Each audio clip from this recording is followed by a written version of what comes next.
I used to hate following a process. I thought of any process as a pair of handcuffs or a cage.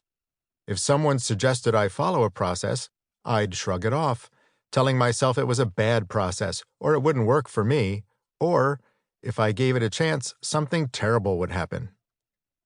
I was wrong. Hating process was an excuse for protecting my status quo. In reality, my definitely not a process mentality was indeed a process, and it was inefficient. Early in my career, leading one of my first teams, I made talented and patient people suffer through my process for designing and preparing the various workshops we would deliver. My process served me well. I could engage and disengage at will, work at my own pace, and still make my deadline. But it was frustrating and counterproductive for my team. I was killing engagement and disempowering people with my process. As a leader, you own the experience you have and the results you deliver. That's accountability. It goes with the title and the salary. One of the main objectives of this book is to enable you to create a different experience for you, your team, and your organization. To do this, we should level set and agree on some basics. Leadership. I've learned many lessons running ultramarathons that are applicable to life in general and to leadership in particular. One of the most important lessons I've learned is that you can make a bigger impact by being more intentional about how you show up, what you focus on, and what you get done. Practice is the difference between an ugly 50K run and an enjoyable time on the trail. Your task is always to keep getting better and working smarter.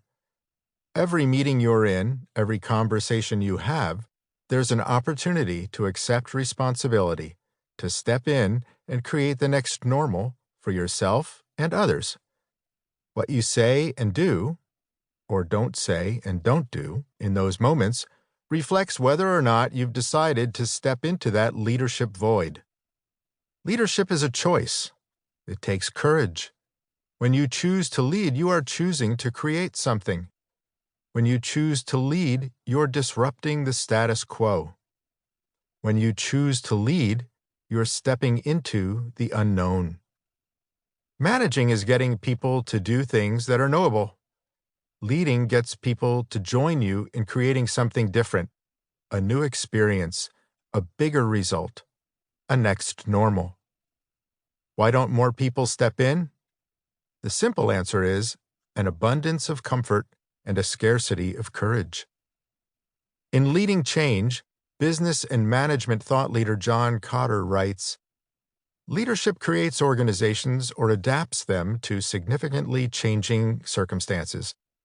Leadership requires the will and skill to engage others and cause a positive outcome, defining what the future should look like, aligning people with the vision, and inspiring them to make it happen despite the obstacles." I like to boil things down even more. Leaders enable positive transformation for their organization, their team, and the individuals they lead. Leading in the next normal means creating the next normal. You are a creator, shaper, and leader of change.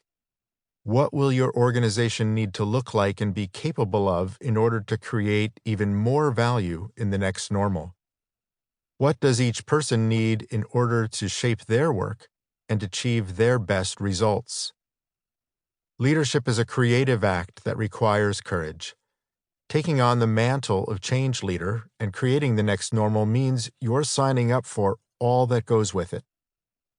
Leaders must be able to let go of what was, question what is, and reach toward what's next. It's challenging and rewarding work. It also requires you to be willing and able to step into uncertainty and work without a net. Most people only step in to lead when they think they know the answer. You get promoted to the top of the organization because of what you know and what you're able to deliver. "I don't know" are words many senior leaders dread to speak.